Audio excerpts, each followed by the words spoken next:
Hello guys, welcome to law portal. आज हम इस वीडियो में बात करने वाले हैं बेल के बारे में। बेल स्पेसिफिकली मैं आपको बताऊं, हम बात करने वाले हैं रेगुलर बेल के बारे में, जो कि यूज होती है जब कोई अरेस्ट होता है। लेकिन आगे बढ़ने से पहले अगर आप हमारे चैनल पे नए हैं तो आप हमारे चैनल पे जाके हमारी इंट्रोडक्टरी वीडियो जरूर देख लें, ताकि आपको पता लगे कि इस चैनल पे आपको किस तरह का कंटेंट देखने को मिलेगा। और अगर आपको लगता है वो कंटेंट आपके लिए हेल्पफुल है तो आप चैनल को सब्सक्राइब जरूर करें। साथ ही साथ जो बेल आइकन आता है उसको भी प्रेस करें, ताकि जब भी हम नेक्स्ट वीडियो अपलोड करें उसकी अपडेट जाए सबसे पहले आपको। Without wasting any further time, let's get started. Bail को जानने से पहले, बेल के प्रोविजंस को जानने से पहले हमें जानते हैं कि बेल का की डेफिनेशन क्या होती है।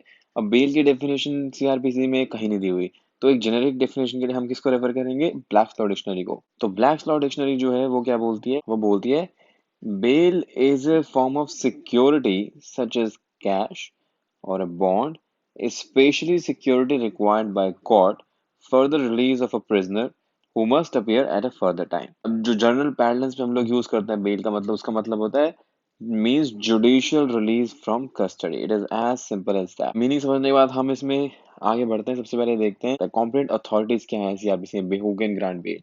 तो वो आते हैं number one police, second courts. Yes, you heard right, number one is police. ना ये पुलिस का जो कॉन्सेप्ट है ये आता है बेलेबल ऑफेंस से। कई बार क्या होता है, जब पुलिस किसी को अरेस्ट करती है तो वो एक बेलेबल ऑफेंस में अरेस्ट करती है। बेलेबल ऑफेंस में police can definitely grant the bail. बाकी ने और कोर्ट्स के पास हम जाते हैं जो हमारा होता है नॉन बेलेबल ऑफेंसेस। आज हम इस वीडियो में बात करने वाले हैं नॉन बेलेबल ऑफेंसेस में बेल का क्या प्रोविजंस है, बेल कब अप्लाई करते हैं, कहाँ अप्लाई करते हैं, किस किस सिचुएशन में करते हैं, किन किन कंसिडरेशंस को देखा जाता है बेल के टाइम। तो शुरू करते हैं कि बेल सबसे पहले नॉन बेलेबल ऑफेंसेस में बेल का फर्स्ट प्रोविजन सीआरपीसी में कहाँ है? वो आता है सेक्शन 437। ये 437 जो है वो बेसिकली डील करता है जब कोई कोई अरेस्टेड पर्सन जो है उसको कोर्ट के सामने प्रोड्यूस किया जाता है। बट वो कोर्ट जो है it should not be high court और कोर्ट ऑफ सेशन, यानी कि इन सिंपल टर्म्स जब कोई मैजिस्ट्रियल कोर्ट के सामने प्रोड्यूस किया जाता है तो वहां पे बेल के लिए 437 यूज होता है।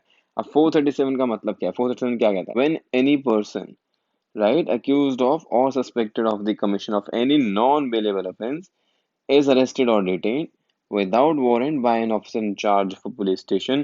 अब friends, way arrest without warrant by an officer in charge of a police station के ऊपर इसकी हमने एक ऑलरेडी एक सेपरेट स्पेसिफिक वीडियो बनाई हुई है, जिसका लिंक आपको नीचे डिस्क्रिप्शन में मिल जाएगा। आप चाहें तो उसको जाके देख सकते हैं। ये सेक्शन बोलता है, 437 बोलता है कि जब भी कोई अक्यूज पर्सन जिसको अरेस्ट किया जाता है और वो एक ऐसे कोर्ट के आगे लाया जाता है which is not a high court or a court of session, then he may be, now here the word is may, he may be released on bail, but there are few conditions। वो क्या है?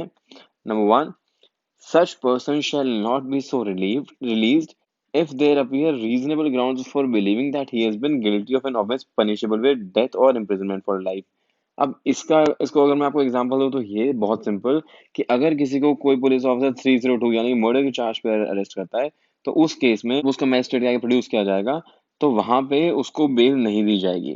But ऐसा नहीं है कि बिल्कुल magistrate bell नहीं दे सकता, उसके लिए हम आगे आएंगे। Number two, such person shall not be so released if such offense is a cognizable offense and he had been previously convicted of an offense punishable with death, imprisonment for life, or for 7 years or more, or had been previously convicted on two or more occasions of a cognizable offense punishable with imprisonment for 3 years और more but not less then 7 years। अब ये sub section जो बोलता है, ये बोलता है कि एक और कंडीशन है जिसमें मैजिस्ट्रियल कोर्ट जो है किसी को 437 में रिलीज नहीं करेगा बेल पे। वो कब? जब जिसको प्रोड्यूस किया गया है he has been arrested in a cognizable offense and here the main term is and that person had been previously convicted of an offense punishable with death, imprisonment for life or for 7 years, या फिर एक से ज्यादा बार उसकी conviction हुई है for cognizable offenses punishable with 3 years or more but not less than 7 years। तो अगर ऐसी की सिचुएशन में भी यानी कि कोई दोबारा ऑफेंस करके पकड़ा जाता है तो उसमें भी मजिस्ट्रेट जो है वो किसी को बेल नहीं देगा। प्रोवाइडेड, अब यहाँ एक प्रोवाइजो आता है। वो क्या कहता है कि the court may direct that a person referred in clause 1 and 2 यानी कि इन दोनों में he released on bail if such person is under the age of 16 years or is a woman or sick or infirm। again very simple कि अगर इन दोनों category में कोई ऐसा इंसान फॉल करता है जो कि लेस देन 16 ईयर्स है, या फिर एक वुमन है, या फिर कोई सिक और इन्फर्म पर्सन है, तो उस केस में even magisterial court can grant bell in both these sections. उसके बाद आता है एक और प्रोविजो जो आता है वो है फर्दर द कोर्ट में also direct that a person referred in clause 2, यानी कि this one, be released on bail if it is satisfied that it is just and proper to do so for any other special reason. This section basically deals with the discretion of a judge. So this person falling under this subsection, जब ये सामने आता है magistrate के, तो magistrate की discretion में है कि वो उस पर्सन को दोबारा बेल पे रिलीज कर सकता है if he found it justifiable. फिर हम आते हैं एक और प्रोविजो जिसमें एडेड है वो है, और ये जो प्रोवाइजो है ये एक्चुअली बहुत इंपॉर्टेंट प्रोवाइजो है, मैं आपको बताऊंगा अभी क्यों। क्योंकि ये क्या कहता है, पहले देखते हैं, कहता है ये कहता है provided also that the mere fact that an accused person may be required for being identified by witnesses during investigation shall not be sufficient ground for refusing to grant bail if he is otherwise entitled to release on bail and gives an undertaking that he shall comply with such directions as may be given by the court। ये बहुत important इसलिए है क्योंकि बहुत बार क्या होता है जब पुलिस ऑफिसर किसी को अरेस्ट करते हैं और उसको मजिस्ट्रेट का प्रोड्यूस करते हैं, और वो पर्सन जो है जो हमने अभी ऊपर पढ़ा, यानी कि इनमें से किसी फर्स्ट और सेकंड में फॉलो नहीं करता है, देन वो पर्सन क्या है और कंसिडरेशन को मिला के he might be eligible for bail. लेकिन पुलिस वालों का हमेशा क्या स्टैंड होता है कि नहीं, दे वांट दैट पर्सन, ताकि विटनेसेस से आइडेंटिफाई करा सके, इस चक्कर में वो कस्टडी को और एक्सटेंड कराते हैं। बट यहाँ इस प्रोवाइजो को स्पेसिफिकली इसलिए ऐड किया गया है कि अगर सिर्फ यही पर्पज है कि आपको, जिसको आपने अरेस्ट किया उसको सिर्फ उसकी उसकी कस्टडी आपको इसलिए चाहिए बिकॉज आपको उसे विटनेसेस से आइडेंटिफाई कराना है, then that is not enough reason for someone to be kept in in jail. उस केस में अगर कोर्ट को लगता है कि और सब चीजें राइटली फॉल कर रही है, he is entitled to bail, तो सिर्फ इस ग्राउंड पे आप उसकी बेल को रिजेक्ट नहीं करेंगे, प्रोवाइडेड कि he will comply with the condition and direction जो भी वो कोर्ट लगाए। एंड ऑल्सो जैसा हमने भी ऊपर पढ़ा इस सेक्शन में कि अगर कोई कोई पर्सन है जिसको अरेस्ट किया गया है, वो किसी ऐसे ऑफेंस के लिए अरेस्ट किया है which is punishable with death और इम्प्रिजनमेंट फॉर लाइफ और फॉर 7 years और मोर, तो उस केस में भी ऐसा नहीं है कि कोर्ट बिल्कुल बेल दे नहीं सकता, लेकिन उसमें कंडीशन ये आती है that the court will have to provide an opportunity of hearing to the PP as well, public prosecutor। इसके बाद अब क्या होता है कि लेट्स से अब अगर कोई ऐसे किसी को आपने अरेस्ट किया और वो जो ऑफेंस में अरेस्ट किया है वो पनिशेबल विद डेथ, लाइफ और मोर देन 7 years है, उस केस में भी magisterial court is not completely barred from granting bail. उसमें क्या है कि उसको एक एडवांस नहीं, उसको उन मैजिस्ट्रियल कोर्ट को एक अपॉर्चुनिटी देनी पड़ेगी पीपी को, उनको दोनों पार्टीज को सुनना पड़ेगा। उसके बाद अगर कोर्ट को लगता है उनके डिस्क्रिप्शन में कि नहीं, बेल जो है वो बनती है, तो उस केस में भी even if the offense is punishable with death, life और more than 7 years, the magisterial court has the right, has all the power to grant bail. फिर हम आते हैं सेक्शन सब सेक्शन 2 पे जो बोलता है दैट अगर कोर्ट को ऐसा लगता है कि जब जब अरेस्ट हुआ है उस टाइम पे कोई रीजनेबल ग्राउंड्स नहीं है ये बिलीव करने के लिए कि जो अक्यूज्ड है उसने कोई नॉन बेलेबल ऑफेंस कमिट किया है, देन उस केस में the court can also order further inquiry into his guilt and until such time that inquiry is pending उसको बेल पे रिलीज कर सकता है। जो भी कंडीशन लगाए कोर्ट, वो कोर्ट के ऊपर होता है। सबसेक्शन 3 ये बोलता है when a person is accused or suspected of commission of an offense punishable with imprisonment which may extend to 7 years or more, or of an offense under chapter 6, 16, 17 of IPC, or abatement, conspiracy or attempt to commit any such offense, is released on bail, then the court shall, here the word used is shall, impose these conditions। ये पहले हम इसको समझते हैं। ये subsection 3 बोलता है अगर कोई अक्यूज पर्सन जो कोर्ट के आगे लाया गया है वो उस ऑफेंस में लाया गया which is punishable with imprisonment which may extend to 7 years or more, or यहाँ पे the word is or not and, so it's either 7 years or more or an offense under chapter 6, 16 or 17, then उसके और abetment, conspiracy और attempt to commit any of these offences, अगर उस case में magistrate court किसको bell देता है, then the court shall, यानी the court is duty bound to impose these following conditions, and the conditions are that such person shall attend in accordance with the conditions of the bond executed under this chapter. Number two, that such person shall not commit an offense similar to the offense already committed. Number that such person shall not directly or indirectly make an inducement, threat, or promise to any person acquainted with the facts of the case, so as to dissuade him from disclosing such facts to the court or to police officer or to tamper with evidence। Section 4 ये बोलता है that कोई भी court यानी magisterial court जब किसी को release करता है बेल पे अंडर सबसेक्शन 1 और 2, then the court will have to record it in writing his reasons or special reasons for doing so। नंबर 5 बोलता है any court which has released a person on bail under 182 again may, अब here the word is may, if it considers it necessary to do so, direct that such person be arrested and committed to custody। अब ये जो provision है ये बहुत important provision है, लेकिन इसको हम इस वीडियो में कवर नहीं करेंगे, इसको हम आने वाले सब्सिक्वेंट वीडियोस में जरूर कवर करेंगे।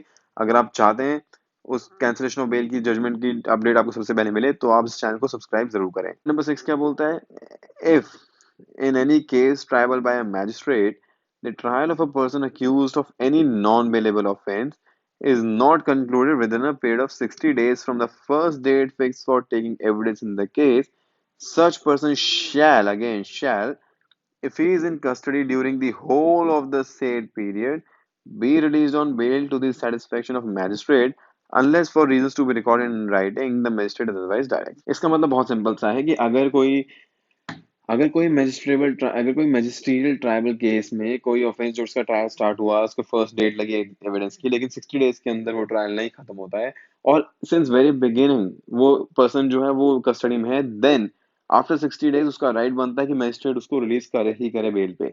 लेकिन अब ये डिफॉल्ट बेल की तरह नहीं कि करना ही पड़ेगा, इसमें क्या है, इसमें एक लास्ट में एक प्रोविजो ऐड कर दिया है, एक राइटर ऐड कर दिया है कि unless for reasons to be recorded in writing the magistrate otherwise directs, यानी कि if the magistrate feels otherwise कि नहीं इसको अभी रिलीज नहीं करना चाहिए तो he has the power to not release him on bail even after 60 days in these periods। फिर नंबर 7 बोलता है if at any time after the conclusion of the trial, here the keyword is after the conclusion of trial of a non-bailable offense and before judgment is delivered, the court is of the opinion that there are reasonable grounds for believing that the accused is not guilty of any such offense, it shall release the accused, shall, here the term is shall, release the accused if he is in custody on the execution of bond without shortage for his appearance to hear judgment delivered।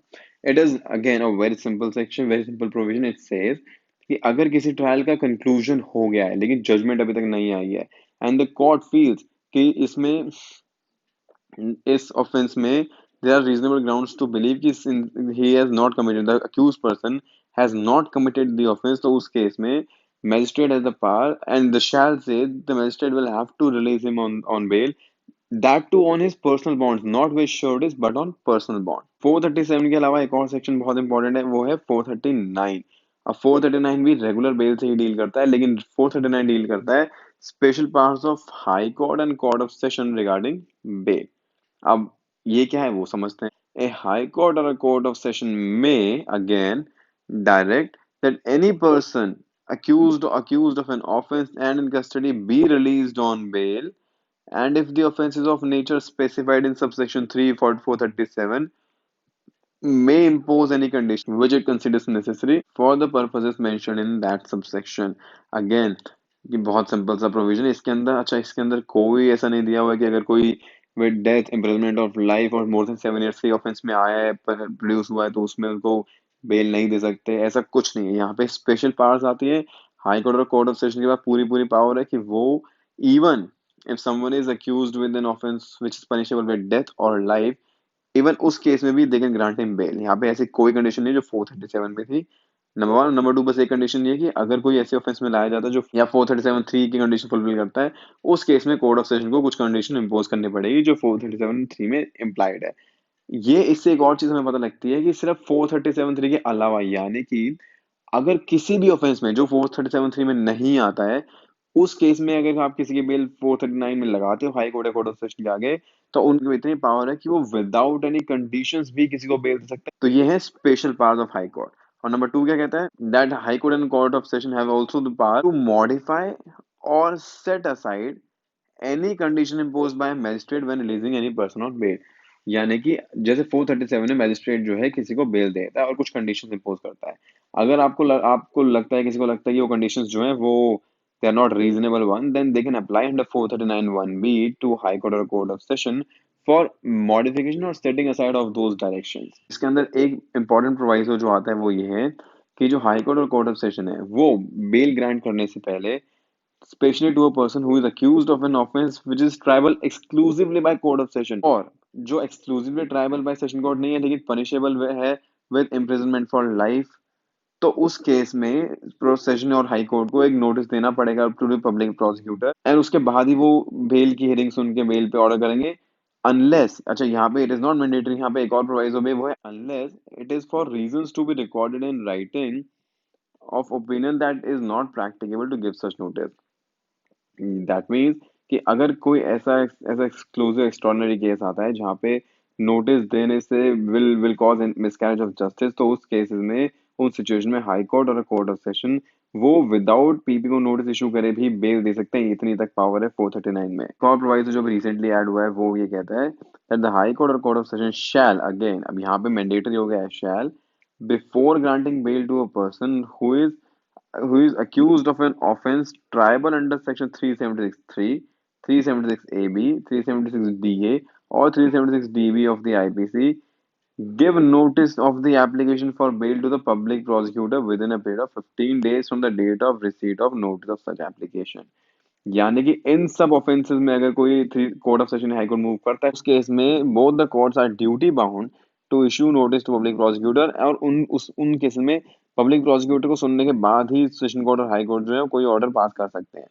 और उसके बाद ऐसी एक और जो recent amendment में एक और चीज ऐड हुई थी, वो ये हुई थी कि प्रेजेंस ऑफ इन्फॉर्मेंट और any person authorised by him shall be obligatory at the time of hearing of the application for bail to person under 376(3), 376(ab), 376(da) and 376(db। उन सिचुएशन में ये अमेंडमेंट आई थी कि ऐसे केसेस में पीपी को नोटिस तो जरूरी है ही, at the same time informant यानी कंप्लेनेंट को भी नोटिस देना जरूरी है, उसकी प्रेजेंस भी ऑब्लिगेटरी है।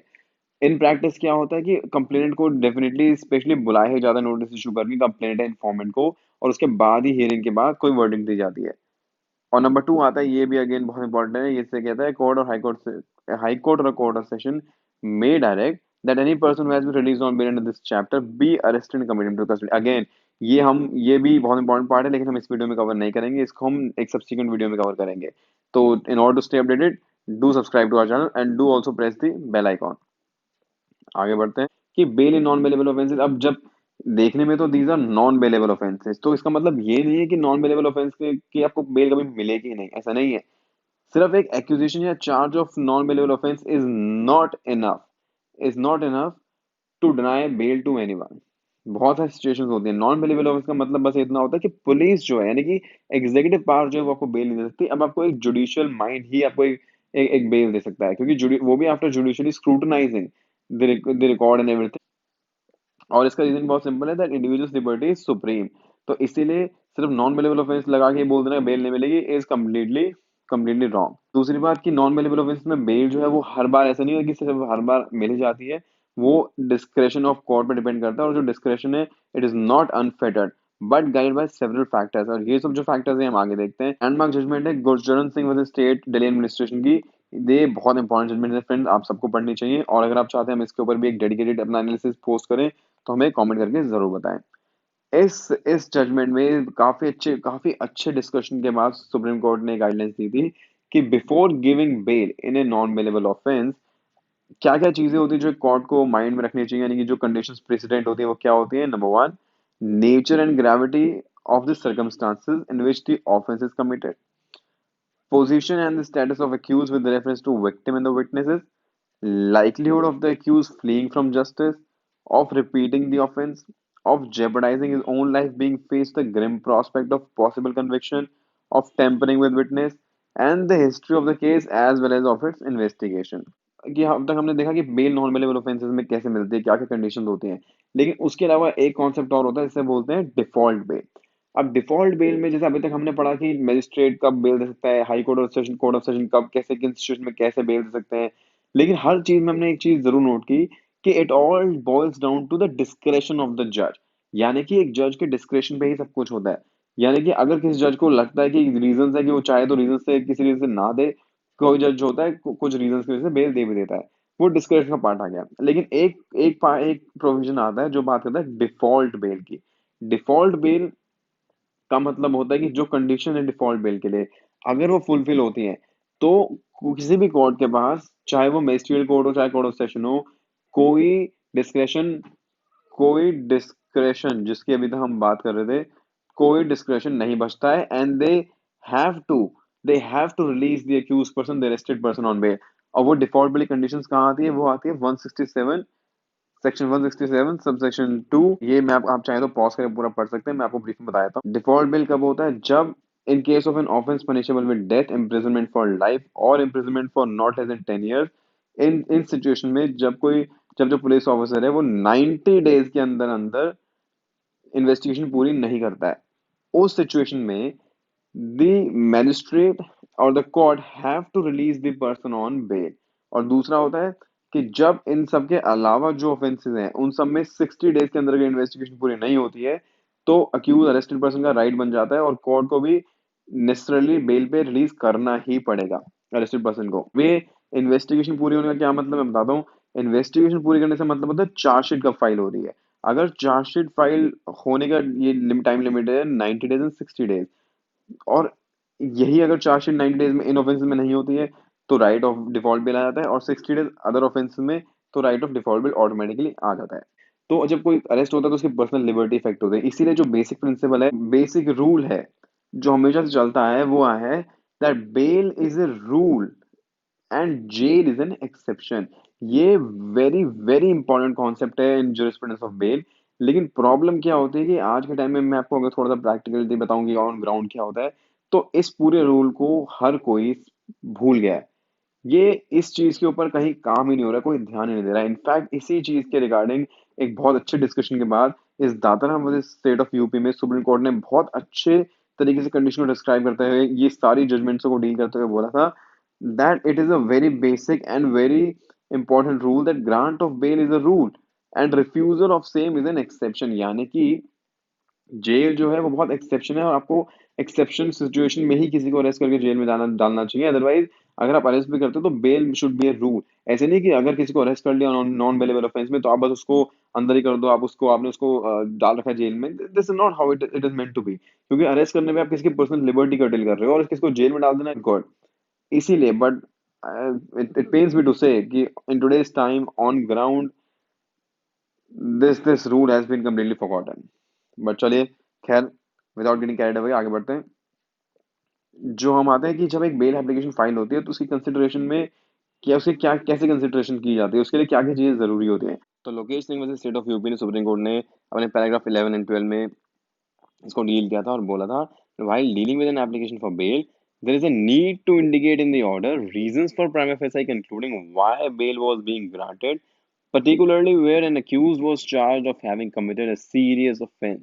It is necessary for the courts dealing with an application for bail to consider among other circumstances the following factors, and which are the nature of accusation and the severity of punishment and the nature of supporting evidence, reasonable apprehension of tampering with the witness or apprehension of threat to the complainant, and prima facie satisfaction of the court in support of the charge। Again अगर आप इसको ध्यान से देखें तो ये एक modified version ही है जो हमने पीछे पढ़ा था about precedents of bail in Gurcharan Singh versus Delhi administration.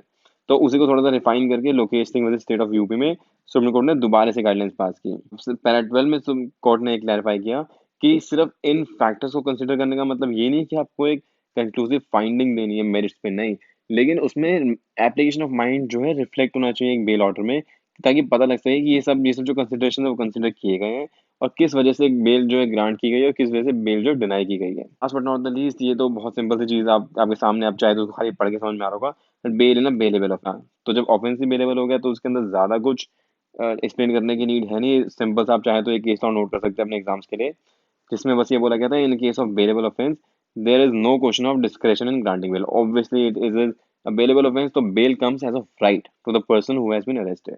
With this we come to the end of this lecture। I hope आप लोगों को कुछ नया और अच्छा सीखने को मिला हो। अगर आपको ये वीडियो पसंद आई हो तो do give it a thumbs up. Thanks for giving your precious time. Bye bye.